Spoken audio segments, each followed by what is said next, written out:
Guys, what's up? Welcome back here to today's edition of Intuitive Angling, and man, really appreciate you guys coming by the channel to watch the video and spend some time with me. Really appreciate that.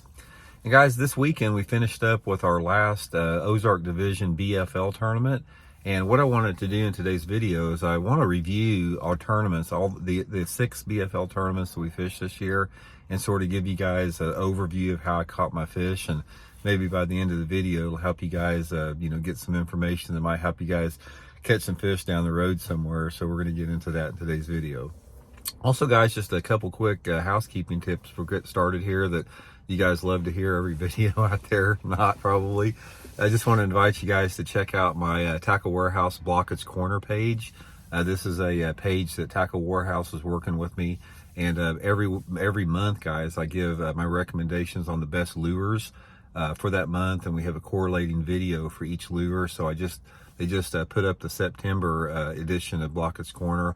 I'll link that into the description, and also I'll put my Fish the Moment Lake Map Breakdown link in the description. We got our fall maps up and ready to check out there, so much appreciated. Okay guys, not 6, we had 5 tournaments. Let me refresh that there on the Ozark Division, and I was able to finish in 20th place. We finished up this weekend. I finished 20th place in the point standing, so I qualified for the BFL Regional at Lake Pickwick in October, and may or may not go to that tournament. One of the things about that, guys, is in the regionals now, they make you pay an entry fee.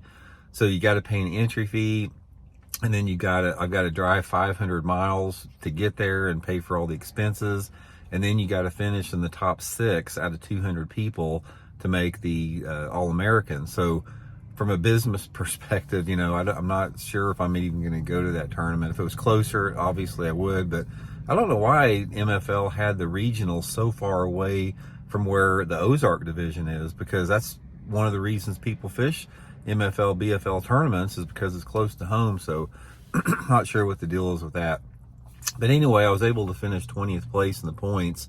And guys, I didn't get to practice much. I had the longest practice that I had for any BFL tournament was like 6 hours. I never practiced over a day. It's like most of the time I had to take the kids to school, and I'd get down to the lake. I'd anywhere between an hour and a half to 2. So I'd usually get there around 10 o'clock in the morning or so, and then sometimes I'd only fish until 3 or 4 hours, and I had to drive back and pick up one of the kids at school, or sometimes Kim would get them, and I could practice till 4 o'clock. But I only had at the very most 5 or 6 hours to practice for most of these tournaments, and finished 20th. So I sort of wanted to tell you guys about how I did that.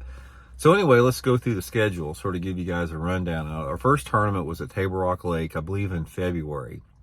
And one of the overriding themes of this year for me is I caught a lot of my fish on crankbaits this year. At the Table Rock tournament in March, last part of February, I wound up catching most of my fish on a combination of a wigglewort, and also that Megabass Nanahan, the X Nanahan +1, which is a small finesse jerkbait.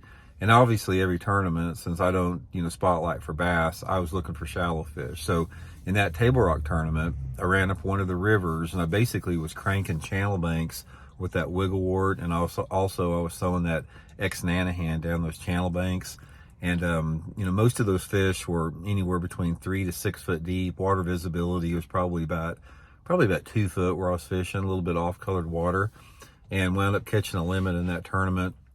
I think they weighed 11 or 12 pounds or something like that. Never got bit by a good one. Most of the fish in that tournament, like most every tournament we fished this year, was caught. Most of the people that did well was caught them spotlighting down in the open, clear water. Next tournament was a March tournament at the Lake of the Ozarks, and I started this particular tournament. I wanted to catch them on a jig, fishing docks up the river. So I started out my day. I ran about probably 40 miles up the river there at Lake of the Ozarks, and I started flipping a jig and slow rolling a big spinnerbait around docks and shallow cover up there. And probably about by 11 o'clock or 12. I didn't have a fish in the boat. I mean, I could just, I could just not get them to bite for some reason. Conditions looked perfect up there. Water was a little bit too off-colored, I think, and it might have been a little bit cool, but here it is at noon. I'm 40 miles up the lake and I don't have a fish in the boat. So anyway, I bailed out and I ran back down the lake closer to the takeoff area down there, and I put on a square bill crankbait, just that little bitty Megabass S crank 1.2 in the E2 color, which is sort of a crawdad color. And in about probably, I don't know, 2 hours, I had like 2 hours to fish. I wound up catching 4 fish that weighed, I think, 11 pounds or something like that, and actually finished pretty good in the tournament. But, if I'd have just stayed down there the whole day, I'd have definitely caught a limit. But again, on that second tournament, I was cranking that Megabass square bill just on those same channel banks, paralleling the channel banks, making long casts with it. And that's how I wound up catching my fish. And I did catch one fish that day of the 4 that I caught, was flipping a jig around to lay down. Okay, the next one was back up at Lake the Ozarks. I think this was in May. And it happened to be almost the same type of deal. I really thought that I could catch him flipping up the river. So I ran up the river again, 35 or 40 miles, and I started flipping a jig around rocky banks, just on rocky banks, on lay down trees, dock corners, that type of thing. And I could not get him to bite. It's like I could not figure it out. It's like I'd caught some in practice on there, just in a little bit of practice I had, and I couldn't get him to bite. So again, I bailed out, ran back down the lake to some creeks down there close to where we've taken out of, and I put on that big Megabass, that Megabass 2.0 square bill crankbait, and I started paralleling every bank in there. I just parallel, gravel banks, parallel, steeper banks, parallel some bluffs, and wound up catching a limit that weighed, I think, 12 or 13 pounds, again, in the last 2 or 3 hours there. And those fish were in the dirtiest water I could find. This particular creek that I wound up catching them in, there was about a mile section in the creek that we'd had some rain in there about a week before that, and it had really dirtied up this one part of the creek. And I was catching them on that blackback chartreuse Megabass 2.0 crankbait, just paralleling those banks in that dirty water. And I just ran out of time. Both of those Ozarks tournaments, I only got to do that crankbait deal for probably 2 hours. So if I'd have just committed to that, I'd have probably, maybe had a chance to win both of those tournaments. But that's the thing, it's just all decision-making tournaments. Okay, the next tournament, guys, we had our Truman Lake tournament. And the Truman Lake was a little bit high. The water was flooded up in the bushes.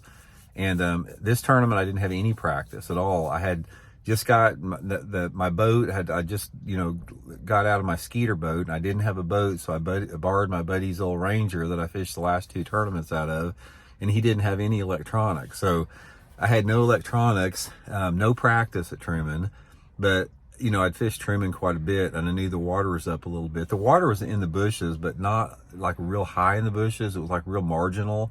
But anyway, in that tournament, I committed to flipping bushes, and I wound up catching 4. I didn't get my limit that day, but I still finished fairly decent in the tournament. I had 4 that weighed about 11 pounds, 10 or 11 pounds. And in that particular tournament, I was flipping a couple different baits. I was flipping a jig. I was flipping Megabass, or not Megabass. I was flipping the Zoom Z Craw and a Zoom Z Hog, creature baits and jigs, and just typical old school deal. 25-pound test Seagarn Vizex, got my Megabass flipping stick, just flipping bushes. And you really had to cover a lot of water in that tournament because there wasn't a lot of bushes that were in the right type of depth. Most of them were too shallow. So I really had to pick and hunt the areas that had a little bit deeper water in the bushes, and only had 4 bites and caught all 4 in that particular thing. And our last tournament, guys, was the one we had this weekend. It was a Table Rock Lake. And mind you guys, every one of these tournaments that I can remember, they were all one spotlight in every one of them. And our last tournament at Table Rock this past weekend, I didn't have any actual fishing practice. Again, I went down and rode on the lake for about 2 hours just to look at the water clarity. And I wound up catching my fish this weekend. I caught 2 on a whopper plopper. Again, I was fishing up the river. 2 on a whopper plopper, and I caught 2 on the Megabass Super Z2 crankbait. Just cranking rocky banks, rocky channel banks, keying in on shade. Caught a bunch of fish, but I only wound up catching 4 keepers, and I finished 40-something in the tournament. So anyway, I round up, like I said, 20th in the points. And it was fun, man. I had a fun time fishing. It's like it was no pressure. It was like laid back. You know, even though I didn't have much practice, you know, I still finished pretty decent against all the spotlighters out there fishing, you know, super shallow. But the thing that stands out about this year, guys, is I never got bit by any good ones. It's like I caught a limit in most tournaments. I think, you know, I had one or two that I just had 4 in, but the other ones, you know, I caught limits in, but they were just solid keeper tournament fish. I could not get any kickers to put you over the top. And that's what you have to have in order to do really good in these tournaments. Like to get top 10s is you got to have your limit, and you got to get hit by one of those big 4, 5, or 6 pound fish out of nowhere. And it just didn't really happen with that. So anyway, that was how I caught them. Looking back at the overall, the view, or the overall, you know, gist of the season, I wound up fishing the major river arms most of the time in dirtier water and the creeks. Like I said, crankbait was the big player. That Megabass S crank and the Megabass Super Z2, all big players for me this year. But the big one I'm looking forward to, you guys, we got our last Toyota Series event up at Lake of the Ozarks in a few weeks up there. And I think I'm in 13th place for the points. I really want to make that championship. You got to be in the top 25. So I'll let you guys know how that goes. But really appreciate y'all tuning in all week. All year, watching me on the tournaments and following it. And we'll check in later. See you.